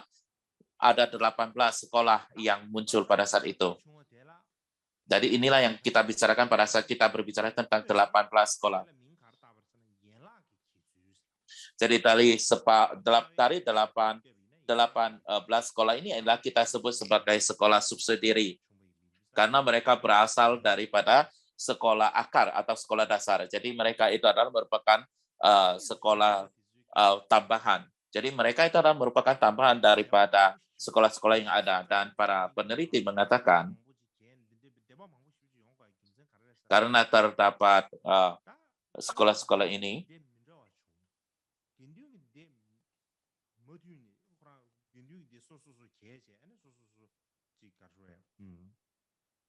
karena terdapat sedemikian banyak anggota-anggota komunitas Sangha, maka mereka terpisah satu dengan lainnya. Dan ketika mereka menjadi kelompok berbeda, maka mereka mempunyai sisi lain berbeda. Dan maka karena mereka mempunyai silsilah berbeda, maka mereka mempunyai sutra, vinaya, dan abhidhamma yang berbeda. Dan karena itulah mereka berkembang menjadi sekolah-sekolah yang berbeda. Jadi dengan secara singkat, kita mempunyai 2 akar sekolah, kemudian berkembang 18 sekolah tambahan, dan bila mana kita menggabungkannya, maka terdapat 20 sekolah ataupun aliran. Inilah yang kita sebut sebagai 20 sekolah para sarwaka ataupun pendengar.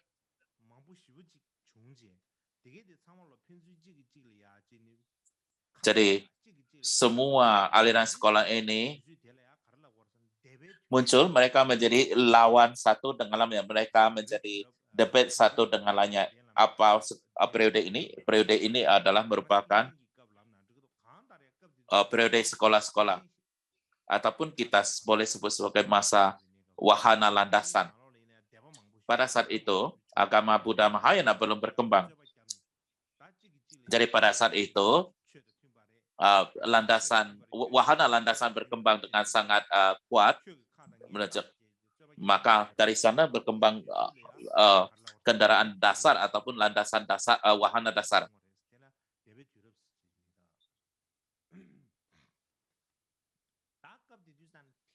Jadi itulah karena berkembangnya banyak sekolah-sekolah, maka kita sebut sebagai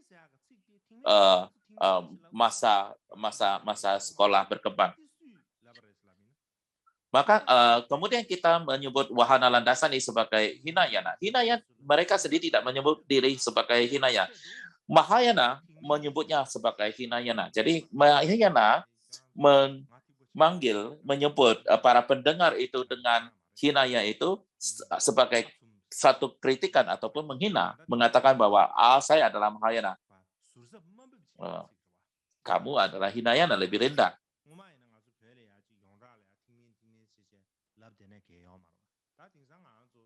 Jadi ini adalah merupakan satu sebutan kritikan ataupun yang menghina. Jadi kita tidak cocok lagi saat ini untuk menyebut Theravada sebagai Hinayana, sudah tidak tepat.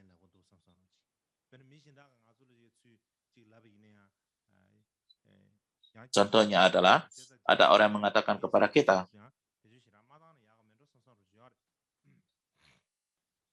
sudah mengatakan kepada kita, jangan lebih bagus jangan lagi mengatakan istilah-istilah Hinayana ini.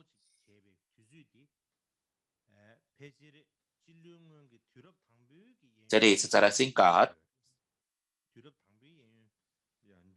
di mana agama Buddha itu berkembang menjadi banyak aliran-aliran ini mungkin terjadi adalah mungkin sekitar abad pertama daripada masa Masehi, ya, abad pertama Masehi. Dan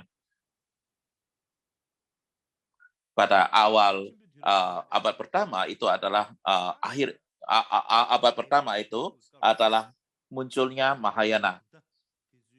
Bagaimana ia muncul?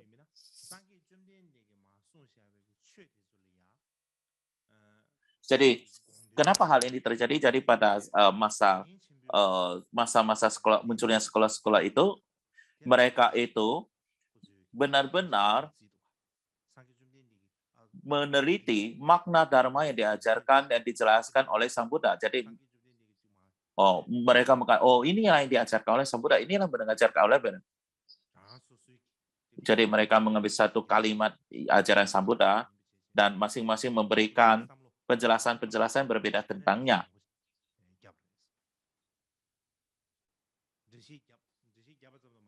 Jadi mereka menjelaskan secara menyeluruh dan mendalam. Bukan hanya menjelaskan, mereka juga tidak hanya menjelaskannya, mereka juga menyusun semua ajaran yang Buddha berikan yang sesuai dengan bagian-bagian maknanya dan sesuai dengan uraiannya.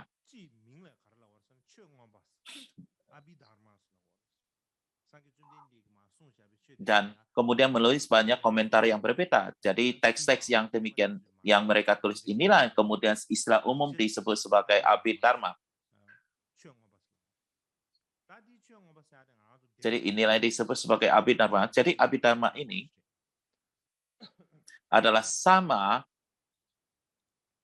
sangat persis dengan Abhidharma dengan salah satu daripada Pitaka, Tripitaka di dalam ajaran agama Buddha, yaitu Abhidharma Pitaka. Sama persis, mirip. Dan berdasarkan peneliti agama Buddha Jepang,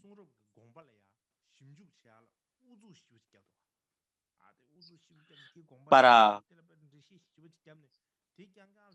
cendekiawan dari masa sekolah-sekolah itu bekerja sangat keras sekali untuk meneliti arti kitab suci sehingga seolah-olah mereka lupa bahwa akar asli Dharma,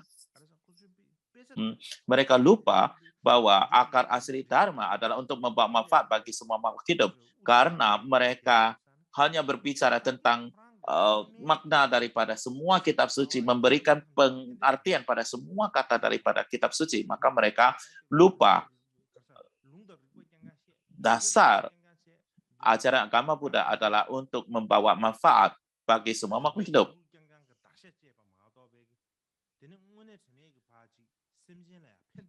Mereka menderita sangat mendalam tentang kitab-kitab suci. Jadi tidak lagi tertarik untuk membawa manfaat bagi semua makhluk hidup yang lainnya. Selain daripada itu, mereka juga mempunyai tujuan untuk membawa pembebasan bagi diri sendiri. Ketika kita meneliti ajaran agama Buddha secara mendalam, maka kita tidak mempunyai banyak waktu lagi untuk memikirkan yang lainnya. Ya, karena mereka hanya memfokus pada hal-hal itu. Jadi artinya secara ringkas mereka hanya fokus pada meneliti kitab suci saja. Jadi mereka melupakan tentang dasar akar Dharma itu adalah untuk membawa manfaat bagi semua makhluk hidup.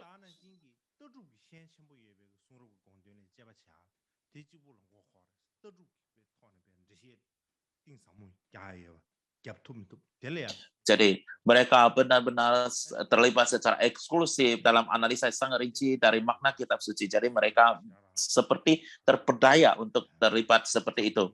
Dan mereka tidak mampu untuk berpikir hal lain, poin-poin penting tentang membawa manfaat bagi makhluk hidup. Karena terdapat banyak sekali sekolah-sekolah yang muncul,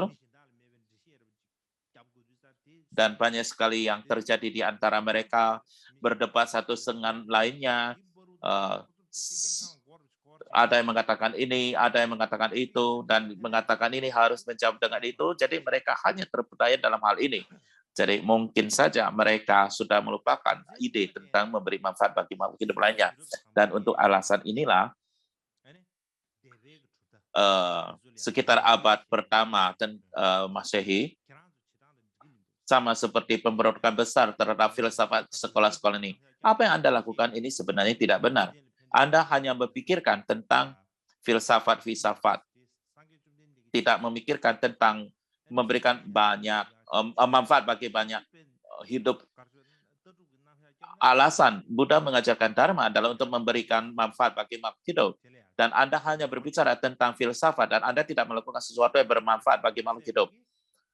Jadi, ada orang yang menolak terhadap mereka itu. Bukan hanya menolak terhadap mereka, banyak juga orang-orang juga mulai menegakkan bahwa alih-alih mencari pembebasan bagi diri, mereka juga mencari pembebasan bagi semua makhluk hidup. Jadi ini adalah merupakan awal daripada perkembangan Mahayana.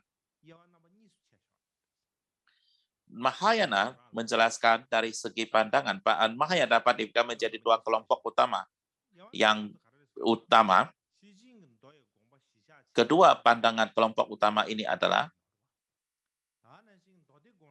pandangan kekosongan yang mengambil pandangan sutra dari Prasna Paramita sebagai landasan mereka, dan juga hanya batin semata yang mengambil sutra Sandi Mochana Sutra sebagai dasarnya. Jadi, terdapat penerjemah bahasa Mandarin I Ching.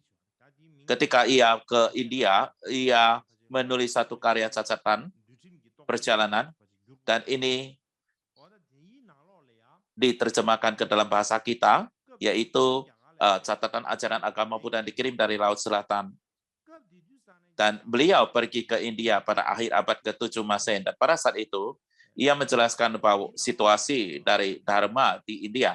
Apa yang ia tulis adalah Mahayana yang kita bicarakan tidak lebih dari 2 divisi. Jadi, pada dasarnya kita menyebut Mahayana tidak lebih dari, hanya ada 2 divisi. Satunya adalah jalan tengah dan lainnya adalah yoga. Yang satu adalah merupakan Madhyamika dan yang satu adalah sekolah yoga. Ya, jalan tengah mengatakan bahwa segala sesuatu ada secara relatif, tetapi pada akhirnya adalah kekosongan. Ini adalah seperti posisi jalan tengah dan hanya batin semata mengatakan tidak ada entitas eksternal, tetapi ada batin internal. Jadi apa yang ia dikatakan di situ adalah bahwa di dalam hal sekolah Mahayana terdapat 2 ajaran, satu adalah jalan tengah dan satu adalah Citamatra.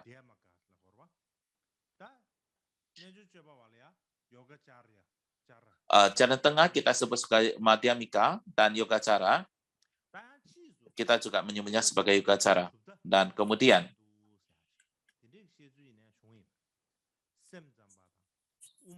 seperti ada sekolah ketiga yaitu Citamatra.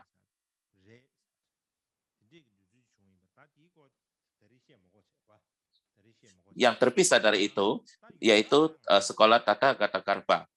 Kita tidak akan membicarakan hal itu dulu saat ini. Jadi secara umum diterima terdapat 2 sekolah yaitu Citamatra dan juga Madhyamika. Jadi di masa modern ini di dalam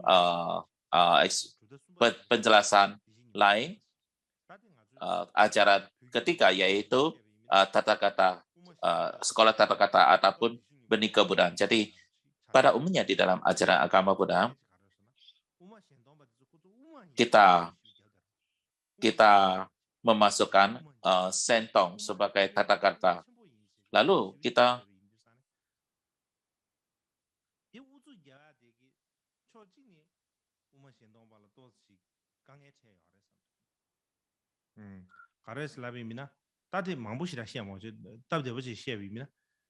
saya tidak akan berbicara banyak tentang hal ini, tentang sentong ini dulu.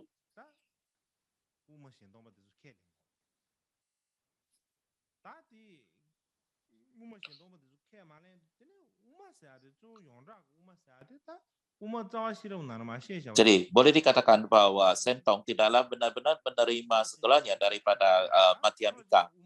Jadi, kita tidak menerimanya, maka Anda mengatakan diri adalah sebagai Madhyamika, dan di sisi lain, Anda tidak menjelaskan Madhyamika sebagaimana dijelaskan oleh Madhyamika, maka itu adalah merupakan satu permasalahan. Bila mana sentong adalah Madhyamika, maka ya, jadi kita tidak perlu untuk mendebat mana itu adalah ajaran benih kebudayaan ataupun tata kata karpa ataupun sekolah Madhyamika.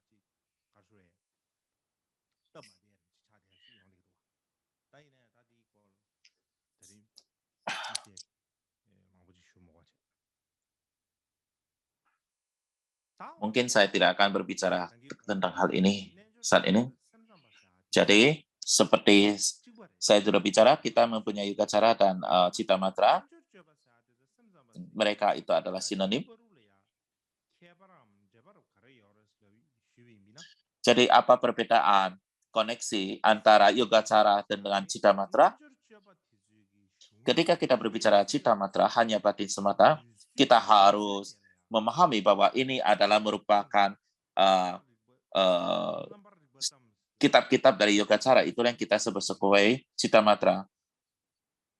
Segala sesuatu adalah kesadaran, itu adalah merupakan pandangan daripada Yogacara. Ketika kita berbicara hanya kesadaran semata, di dalam Sanskerta kita sebut sebagai yapti. kita menyebutnya sebagai Vyapti. Dan Vyapti di dalam bahasa Tibet 6 dirikpa, dan kemudian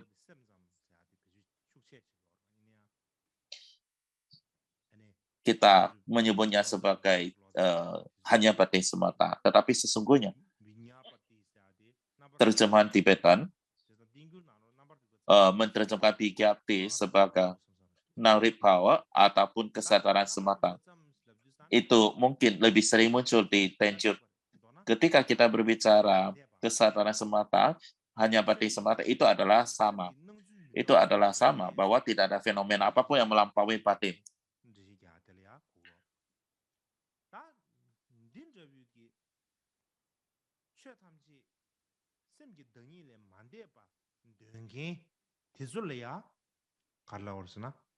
Jadi orang-orang yang memegang posisi ini biasanya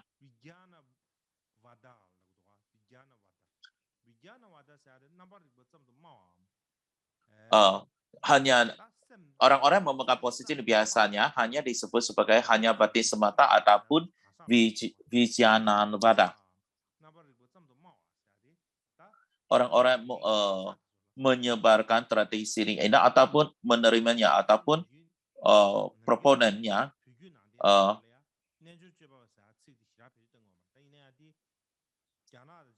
di dalam bahasa Tibet kita tidak menggunakan kata yogacara, tetapi di Cina dan Jepang menggunakan kata yogacara secara sering sekali.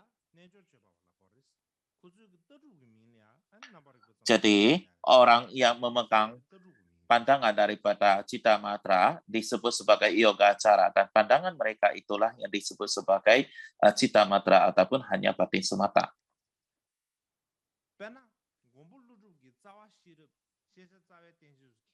Contohnya adalah para pendukung jalan tengah yang menerima Akarsha dan Nagarjuna. Jadi mereka mendukung pandangan kekosongan sehingga mereka disebut sebagai sunyata batin. Jadi ini sama seperti ketika kita menyebutnya sebagai pendukung daripada Citamatra karena menjelaskan bahwa tidak ada sesuatu yang melampaui batin, maka proponen daripada Citamatra dan ketika kita menyebut penyukung daripada kekosongan itu adalah sunyata batin. Dan itu adalah merupakan perbedaan daripada yogacara dan Citamatra. Citamatra tentang pandangannya, sedangkan yogacara adalah orang yang mendukung ataupun mengembangkan ataupun menerima pandangan tersebut. Saya rasa ini adalah kita akan sampai di sini saja. Jadi inilah yang dapat saya sampaikan pada hari ini. Kita akan lanjut lagi besok hari. Jadi kita punya proyektor untuk semua wihara-wihara.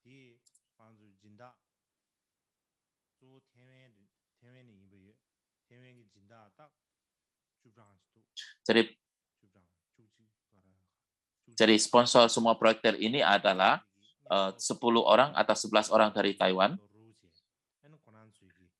Jadi beberapa sponsor bergabung menjadi satu, bekerja sama dan memberikan kontribusi untuk memberikan donasi ini untuk wihara-wihara.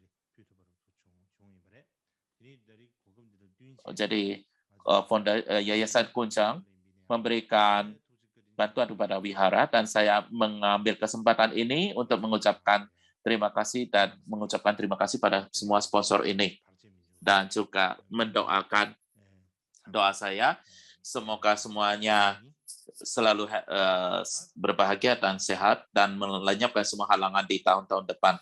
Maka sekarang kita akan lanjut dengan doa penutup.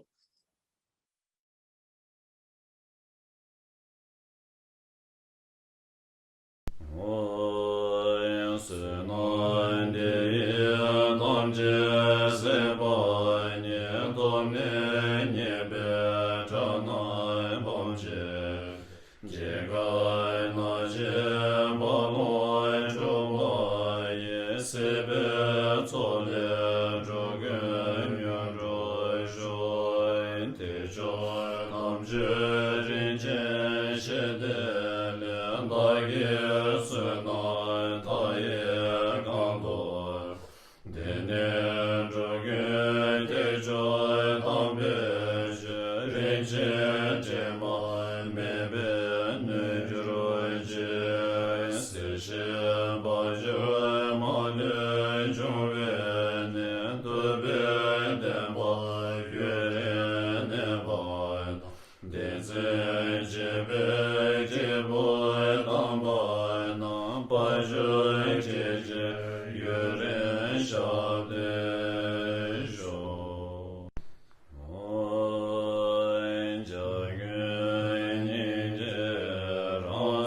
Jai